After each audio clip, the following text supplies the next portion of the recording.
pag-ibig at nakisig na General Emilio Aguinaldo. Mahulay na kasaysayan ng pinagtibay at pinanggay ng panahon. Siya kilala ang bayan ng sila. Ngunit hindi pa po dyan natapos ang kwento ng akin.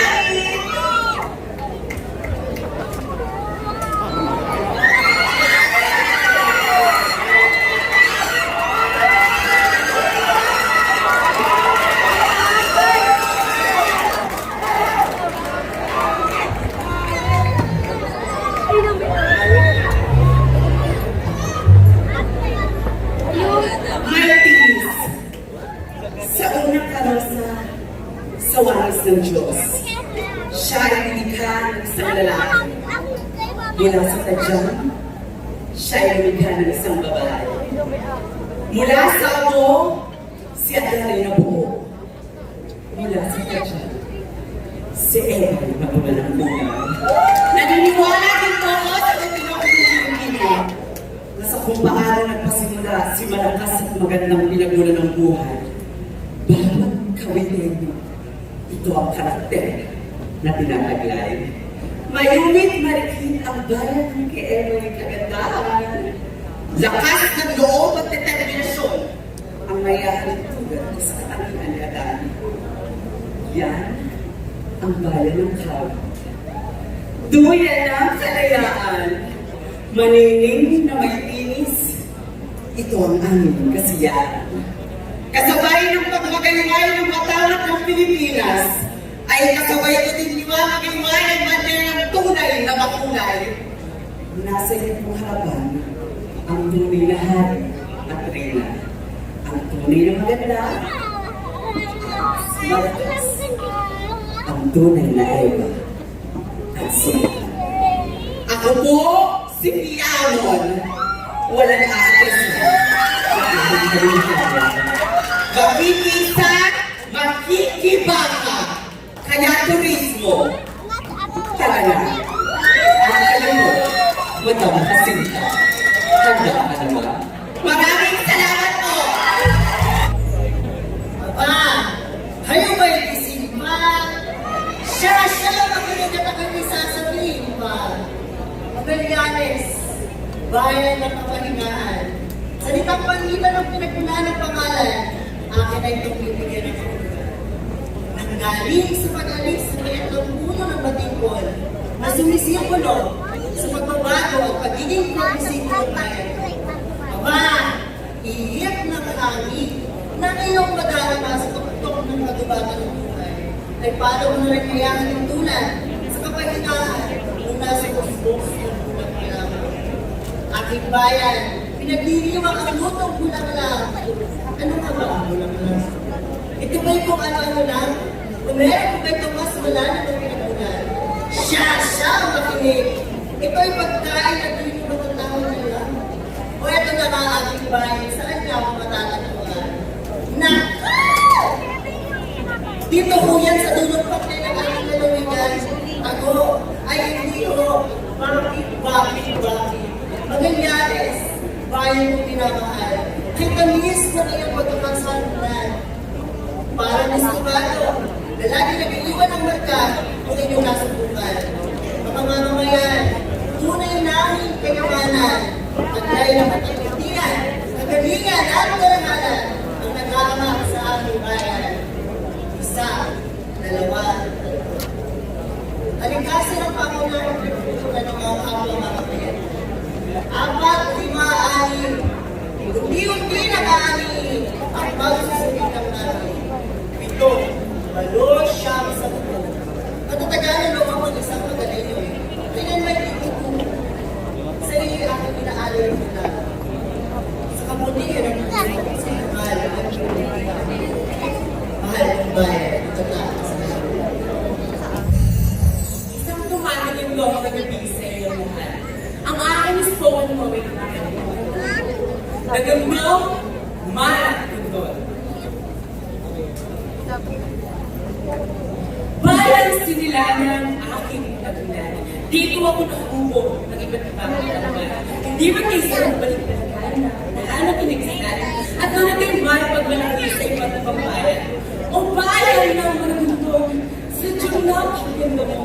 mayaman sa kultura at mga bayanang naglasyo, matatarik na mundo at malinis sa paligiran.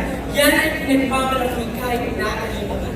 Sa pagsipon ng panibagong araw, hindi ka namin pababayaan.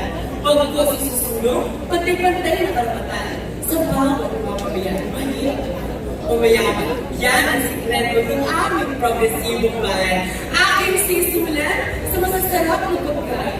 Kung nagmula ko sa ninuno, kung nagdala ng katanin, bibig ko'y summa na talaga ang magugustuhan. Kaya nagpapangan yung hindi ng ating iban. Kung kultura naman ang pag-uusapan, hindi kami magpapang ni Jan. Aming pinagbabalak na kilala sa kanyang magiging katapangan.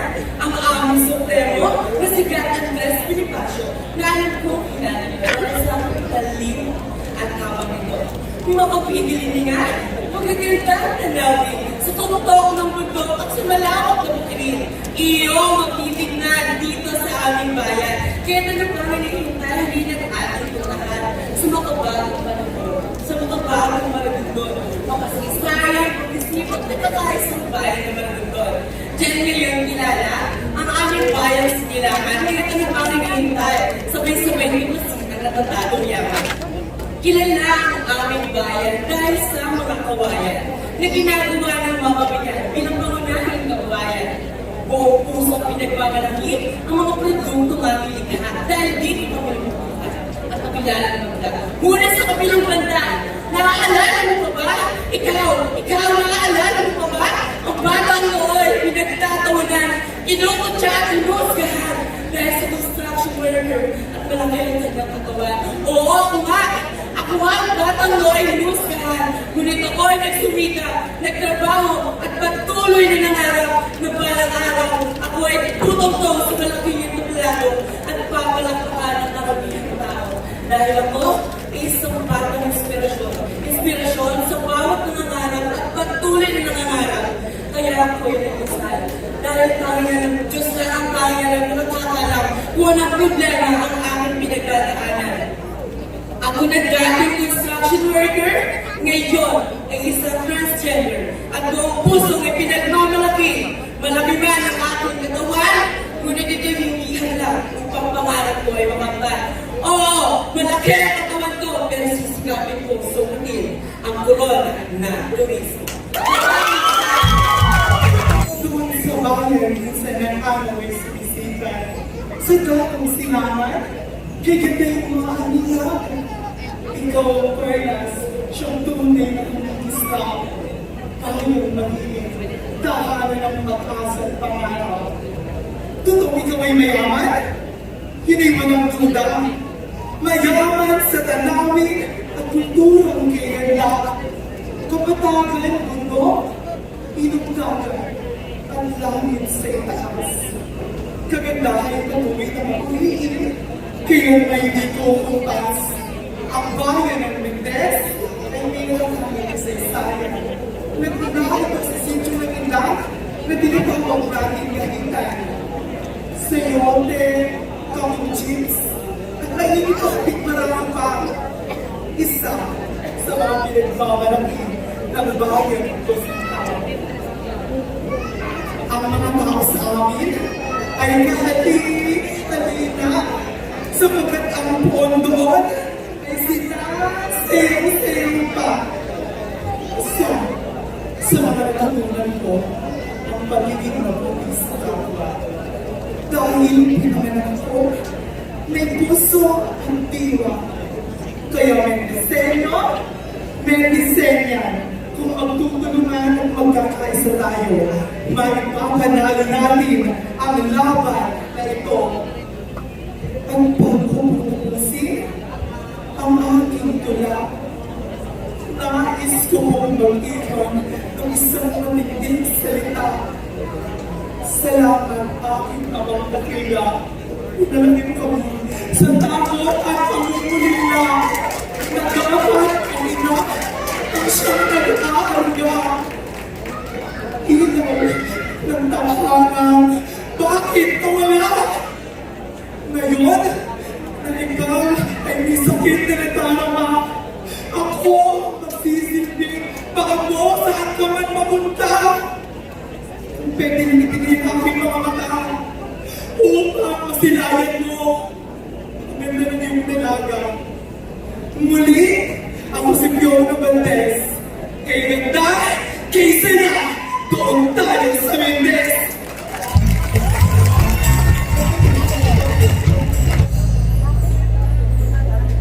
Bayan kong sinita, sanahin talaga. Ikaw, kayo, tayo, sa narinig yung salita ng bayan ko, anong lugar na pipiliin mo? Dahil ako, bakit nga ba paulit-ulit pipiliin ko ay namin? Hayaan ang bigyan mo kayo ng dahilan kung bakit mas pinipili ko ang simbang namin. Sisimulan ko ito na kung saan nakikita at masasaksihan mo ang magagandang lugar dito sa bayan ko. Resort na ka mo? Halika't dumayo ka rito upang sa paglugod mo ay maramdaman mong hikay na ikay mo. Torres Farm, Denoso Farm, Senior Grace at Seaside na kanais-nais, tiyak na matatanggal ang iyong pawis.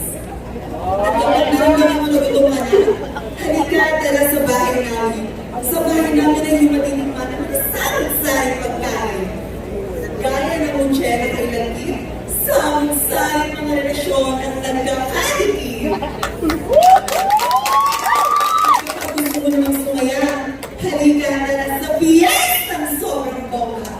Dahil sa mag-premium ibig pa lamang ay uwi ka.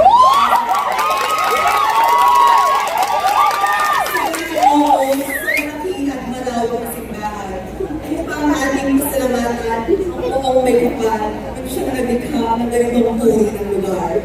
Sa aming bayan ay nakatutuwa, mga makinisda na walang kapaguran sa karagatan, kung kaya na mga pawing at ilubos na naaalagaan. Kung kailangan sa inyo ng paiman, tandaan mo, nasa lahat ka, dahil ang bayan ng nahin ang magbibigay sa inyo ng saya. Kung kaya naman kapwa ko kapitay mo, sabihin natin sabihin at ibang malaking mahal ko ang bayan ko.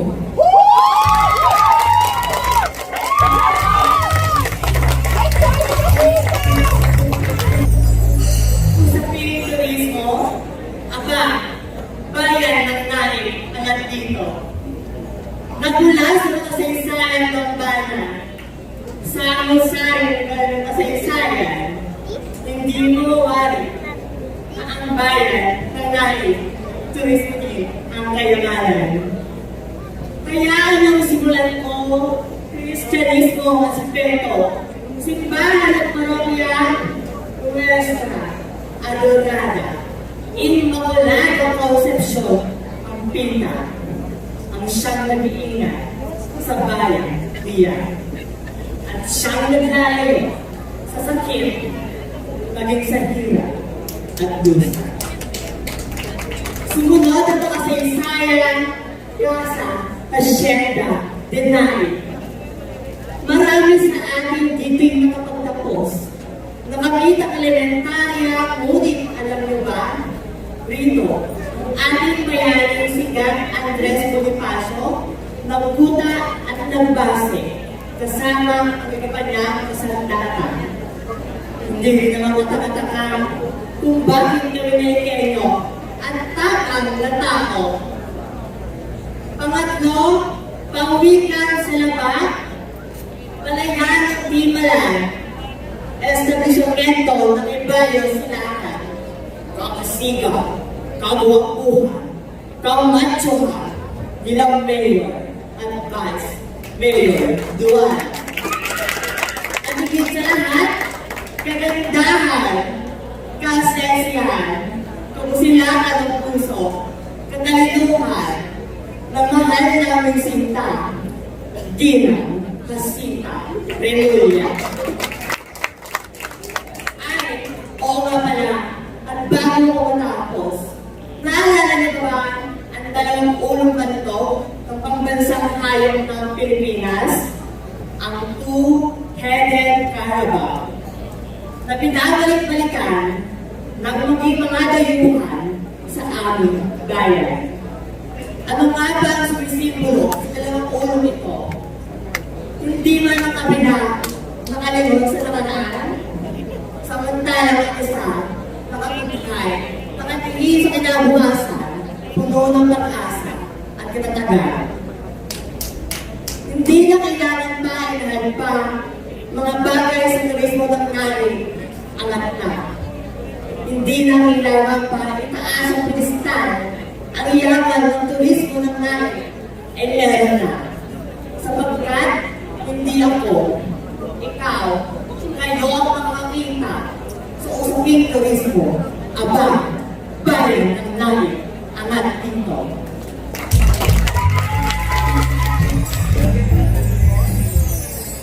Magandang gabi po sa inyong lahat. Ang tula na aking napili ay nobeleta, Mahalaga Ka. Sabi nila, ang bayan ng nobeleta ay bayang daanan lamang ng bus. Bayang hindi prominente. Bayang hindi importante. Bayang kailanman hindi makikilala pagdating sa mama ng pamilya. Ngunit ang turismo ay di natin ibabase sa antas ng pagkakakilanlan ng isang bayan. Mas matimbang ba ang ibigay nitong imahe o mas mabuting pagtibayin ang ating alaman? Ang aking bayan turismo. Maraming buhay at puso ang natamaan. Kung masaysayan ang ating pag-uusapan, wari ito'y tatatakto sa iyong pag-ibuturan. Ito ang nais ko sanang inyong malaman. Na sana sa susunod na pagkakabang ninyo sa Tulay Calero, alalahanin nyo niyang bawat kalayaan sa mga nagdito. Sa tuwing titikman ang mga pagkain aming iyahain sa inyo, ay malasakunin ang bawat kulturang alat nito. Pinagdarasan ko na sa bawat makikita nyo ang ganda ng aming hirasa, ay maalala nyo din ang aming mga mag-aasin na nagbibilan sa araw. Gumaasa ko sa bawat makawang ninyong masilayan, ay hindi nyo malimutan ang aming kababayan na dinalagaan ang aming nalitasan. Pagsusumamo ko na sa bawat pagsisid at pagtanong nyo sa aking mga daga, ilahad nyo rin ang ganda nito lahat. Ang bayan ko ay bayan ng pag-ibig. Pag-ibig sa kultura ng sakalan, pag-ibig sa paligid at kalikasan, pag-ibig sa pagiging kabayan. Nobeleta ang aking bayan sinilangan. Nobeleta ang aking bayan ng ibigin hanggang aking kamatayan. Muli, nobeleta, mahalaga ka.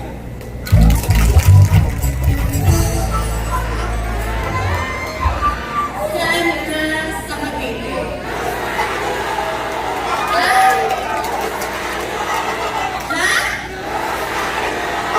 Rosario, saan nga ba ito? Isang makasaysayang bayan na puno ng kwento kung saan araw-gabi ang mga tao ay hindi sa langit na kailanman hindi masisilayan ang hirap at bigati. Sa lansangan na Biskinita, naglipa na ang mga marites. Samag-saan mga chiki, alam na alam ang mga lites. Alam niyo ba, si Anik Eva, bumilitaw ng balode. Ha? Talaga ba? Bakit luma pa rin ang kanyang pet? Ang kultura ng Rosario, ang tunay nitong yaman, ating isa-isahin ang bayan hindi sa kasaysayan. Pagdating sa produkto at pagkain ay hindi rin pamadali. Talagang kaya makipagsabayan sa buong daigdig. Ang Casa Hacienda San Landao, kilala ang kasaysayan nitong bayan ay laging nagpapaalala. Ang mga haligi nito saksi sa pag-aagos ng panahon, mga alaala buhay, mga tamis, maging ng kahapon. Sabay bahay ng Rosario, ang ganda ng kalawin, ang kwento ng Isla Bonita, tunay mong yayakapin. Sa ganang pasigan nito ay sirenang ikay aakitin. Karanganan, lahat ng tao siya ay sasabahin. Isla Bonita, ikaw ay saksi sa paglipas ng panahon sa iyong mga dalampasigan maririnig ang kwento ng kahapon. Mga biktima ng Milana, ikaw ang naging talungan, ang hayat ng at bigay ng kakanan. Pagdating sa pagkain at produkto ay hindi rin makauli. Tinapagsalingan, tunay kong pinagmamalaki. Sa unang subo at tulan,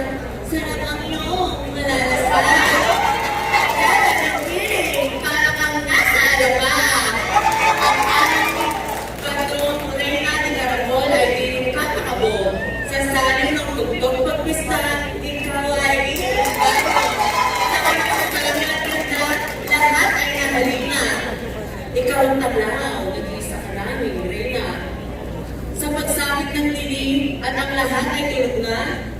Mga tambay sa kanto, tsak ay nagiinuman pa. Red Horse, Alfonso, Jinmula, nagtuturoan pa sa akbaran. Wala katapusan ang mga kwento at tawanan. Tuloy na ako nalulunay. Ano bang hinihintay mo? Tara na sa Rosana at magpakabalik! Sa bawat titik ng aking puso, ikaw ang sumisigaw, o Rosana!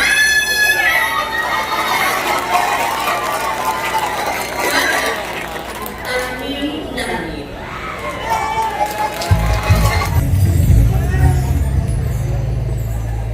Ang pamagat ng aking spoken poetry ay tayo na sumilang. Isang araw ako ay kinausap ni Ama. Ipinakita niya sa aking panaginip kung saan bayan ko dapat pumunta. Marami ang humusga dahil ako ay kilala. Sa Miss Q&A ako lubos na higala. Tinawag na prize. Ganda. Pero kalaunan tinawag na Volta. Kuryente queen ang bigo. Ako ay natapak at kailangan magbago. At ang bayan ng Silang ang naging tahanan ko. Kinugtong ako na parang isang batang nagkakanak ng ina. Ina, ina, ako ay sumilang. Ako ay isinilang ng parang isang bata. Isang bata takot humarap, takot mahusgahan, takot masabihan ng mga salitang labis ko na ang pinagsisiyan. Tama na! Ako ay sumilang. Ako ay unti-unting sinilang. Silang yumakap sa akin. Silang hindi mapagusga. Silang may husay talino. Silang magaling. Silang may malasakit. Silang na pinasakayan ko. Umaanda na ako. Nagharap kayo at nangangalakal na ako. Sa bayan ng Silang at umayong lakas ko. Ngayon, alam ko na kung bakit ang bayan ng Silang ay tinawag na ina. Ina ng mga nanawigan na kapitan ng aking sinisinta. Dahil ang tapang ng bayan mo ay sa Silang nagmula. Dahil ang tunay na nagsilang ay ang bayan ng Silang. Silang, ang sarap ko. Sa nananali ng mga kabukilan, ipinagmamalaki ng aming bayan. Buhay magsasaka sa dakong silangan, binibigyang pugay ng bawat mamamayan. Sumilang festival ang aming ipinagmamalaki. Matatamis na prutas at masustansyang gulay ang aming hatid. Tama, gulay at prutas ang aming hatid. Dahil tanging sa bayan lamang ng Silang ninyo mababawid. Silang, kaibait mo! Ngiti ng bawat tao ay tila isang paraiso. Bagay na hindi mabibili ng kahit anong sentimo dahil labis sa labis sa labis ang sayaw at pagmamahal na tulog mo. Kaya ngayong gabi, hayaan niyong sabihin ko sa inyo na sa Silang, kayo ay iniimbitahan mo. Kaya tara, Silang tayo. Maraming salamat.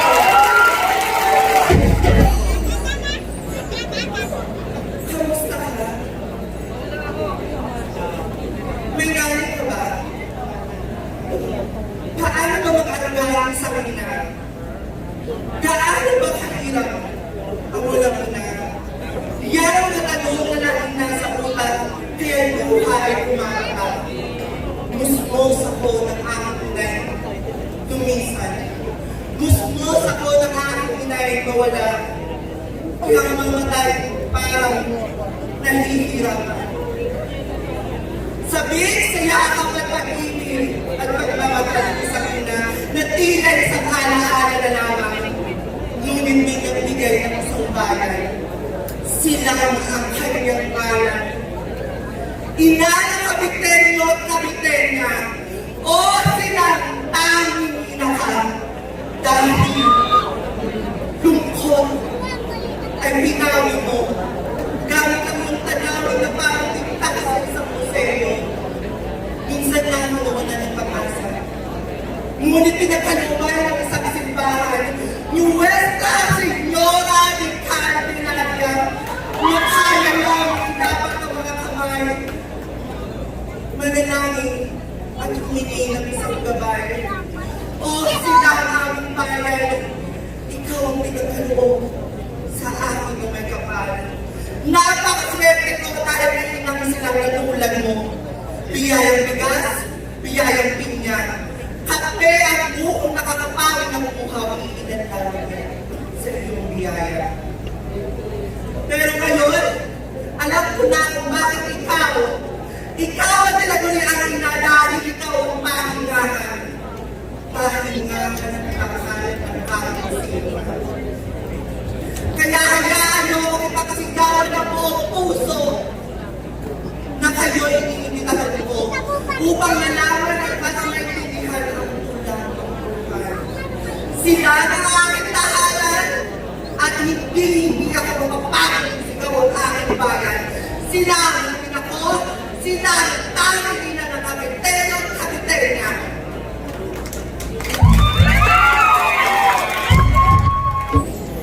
Mula sa pagiging binigito ko, hanggang sa lumanan ng anak higanda, masdan, sa sa aming bayan ay tinakalagaan.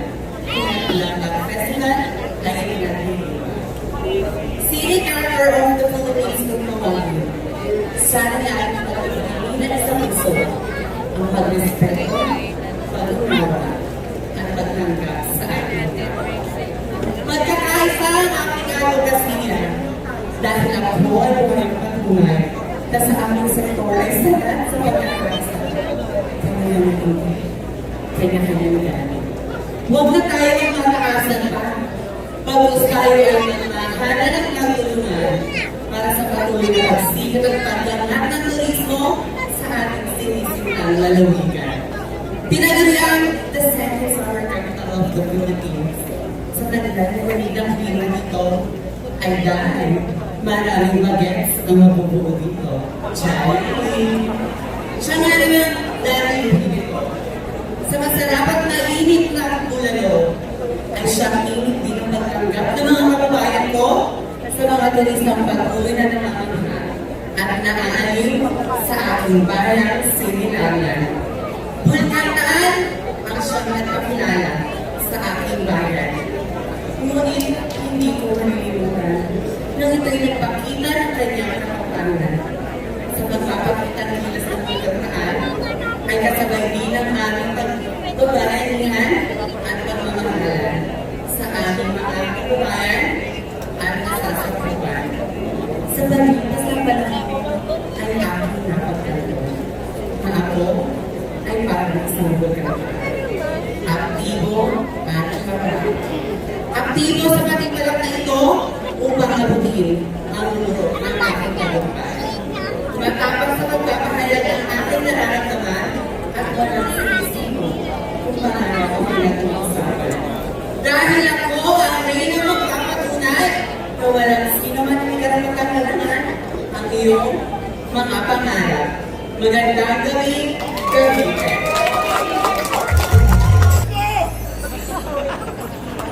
Dahil ang pag-ibig at pag-ibig ay magbigay ng liwanag sa puso ko'y ating. Paglaran ang tanging hinihin, taong bayan, toong nari, kaya hinihin. Ikaw ang sana tumirang kasaysayan, ay bibigyan ang ginagawa. Sa namutulungan ng kabanalan, sa magandang gusto ng panan ng mga katalisipan. Si Tata Usteo, ama ng mga napalatayang Mabiteño sa masaysayang bayan, ikaw ay magparito, at magparito. Kapistahan Alonso, halong ay Lolo at Toro, Lolo, sa pagpapalito ng Tamananseyo. Sa aking panghalan, masasarap na pagkain, kung salamat aking iyahain. Pansit Estasyon, Somas Nansang at Kimapa, kaya halika na at namapusog na. Balikan at basahin, comics na libangan, Mars Mapelo na may akda sa bansa na nilirahan. Barbel at bato na sumisimbolo, sabay-sabay natin isiyaw, dig ang bato!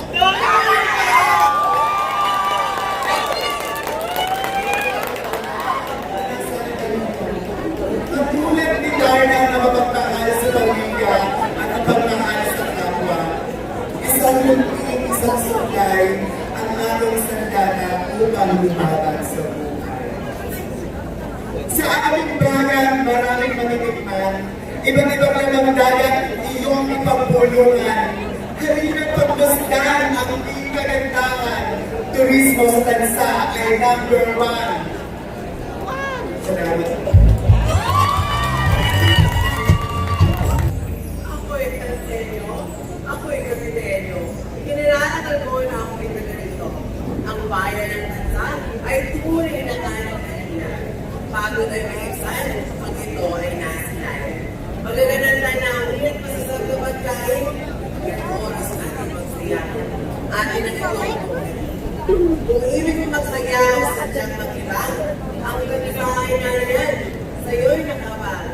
Pag ito'y nagulungan, iyong mamalik-malikan, pagkat iyong masisilayan, magganabas yan.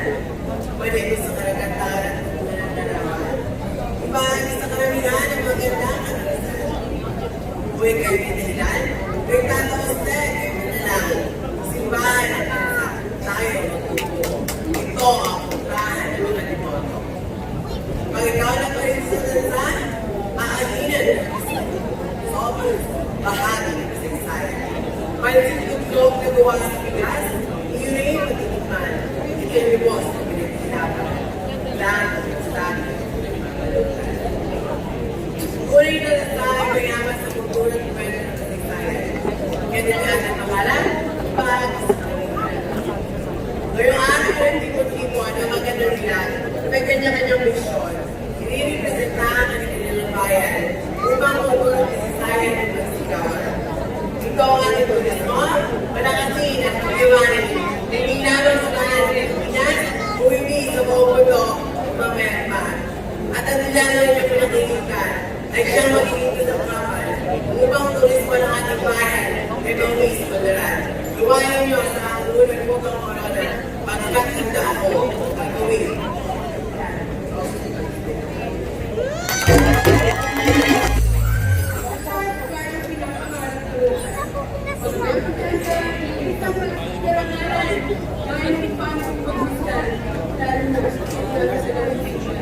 Hindi maunawaan ang kanina ang iwan ng siya at ano, ngunit sa katulad na sila, Buenas noches, ustedes todos. Mi nombre es Justina Figueroa.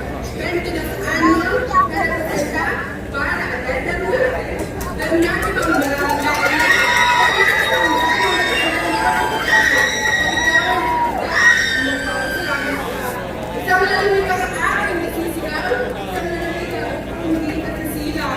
Kapitanya, sabay-sabay ka namin ipakikilala sa nalagniman ng seremonya. Maraming salamat!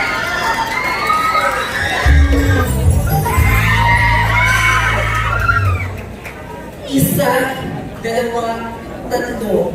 Pagbilang kong 10, nakatago na kayo. Guys, sa mga numero, 1 hanggang 10 ang pinakapabula kapag tayo ay nagbibilang. Bata pa lang ay nagulat na tayo sa kaisipan ng pagbilang ng 10 ay magtatago na. Ngunit ngayon ako ay nagulat sa kultura at kasaysayan ng meron ng aking lungsod. Kaya kahit magbilang ng 1, 2, 3, o kahit gawin 3 ay hindi ako magtatago. Dahil aking pagpapalampakan, aking pangpupuri, aking pang-restituti, ang 13 tir na nagpakabayani para sa aking lungsod. Sabi nila, pag-ibig ang isang tao. Gusto nila na marami isang katangian. Sabi naman ng iba, gusto ko simple lang para nagpapakita ng totoo. Pero kung ako ang tatanungin, umibig ka naman ng isang trasenyo. Dahil kung hindi pa, ay sasabihin ko sa iyo ang rason kung bakit mo dapat umibig ng isang trasenyo. Ano ba ang batayan kapag may nagugustuhan ka? Ano ba ang batayan kapag sa tingin mo may nararamdaman ka na? Maganda, matapang, matalino, magalang at higit sa lahat mabait. Yan ang mga katangiang makikita mo sa pinakamamahal kong lungsod. Lungsod ng 13, mga 13. Umibig ka na ba ang 13? Sabi nila, madaming magaganda dito. Hindi lang tao, kundi mga pasyalan at likas na yaman ay matatagpuan mo dito. Kaya, madaming magaganda dito. Dahil kung paano namin pinahahalagaan at iniingatan ng mga kababalihan, ay ganun din namin pinahahalagaan at iniingatan ang lungsod na aming tahanan. Eh bakit sabi ng iba, madami daw matatapang dito? Dahil ang 13 aming pinagmulan ay punong-puno ng sensaya. 13 bayani ang nagpamatil para makamit namin ang kayayaan. Kaya, matatapang kami. Dahil kaya na namin ipaglaban sa mga taong iniwan at hindi naman pinahalagaan. Matatapang kami, hindi sa away o gulo, dahil matatapang kami sa aming kilos at paniniwala. Umibig ka na ba ng isang trasenyo? Sabi nila, madaming matatalino dito. Mga matatalino na mamumuno at leader, yan ang ipagmamalaki ko. Mula sa edukasyon, kultura, pamamahala at agrikultura, kami ay hindi papahuli. Kaya tara, pumunta na kayo sa amin para maturuan namin kayo kung paano pahalagahan ng sarili at ihalin ito ng lubusan. Kaya isa sa pinaniniwalaan ko at aking pinagmamalaki na magagalang kaming graselyo. Dahil na kami mga graselyo, kahit na makaraming ritmo na makikita mo dito, amin kong ginagalang, nire-respeto. Ako po'y nakatayo sa inyong harapan upang ipakita at sabihin ang buong tapang na ang ganito kasalihan ay hindi po malubhang karamdaman at salo sa lipunan. Dahil wala po sa kasalihan para makita kung ikaw ay magtatagumpay sa buhay. Bata pa lang ako ay nakita ko na ang kagandahan ng mahal kong lungsod. Mula sa matatayang na infrastruktura at sa mga infrastruktura na kumikinang. At mula sa mga infrastruktura na kumikinang na akala ko hindi na mag-iniwalag. Ako ngayon ay nagpapasalamat sa 13 aking pinagmulan. Dahil sa 13 aking pinagmulan, siya ang nagpakita sa kung ano at kung sino umaroon. Muli, aking pong pinasasalamatan ang 13 Martyrs City dahil muli na po akong binalik sa entablado kung saan po ako nakapagtapos ng pag-aaral. At aking din po pinagmamalaki na ako ang kauna-unahang transgender na guro sa aming pangkat. Kaya po itong patunay na wala po sa kasamaan at sa kung ano ang nakikita sa pagitan ng inyong mga paa kung ikaw po ba ay magtatagumpay sa buhay. Isa lamang po ito sa kwento na napakaraming kwentong makikita niyo sa 13. Pero kung bibigyan niyo po ulit kami ng pagkakataon, bago ko po isali ng 4 na sulok na ito gagawin ito, hayaan niyo kung mag-iwan ng isang katanungan. Iibig pa kayo ng isang trasenyo. Para sa bagong 13, puso ng Cavite, lungsod ng pag-asa. 13 Martyrs City. Maraming salamat.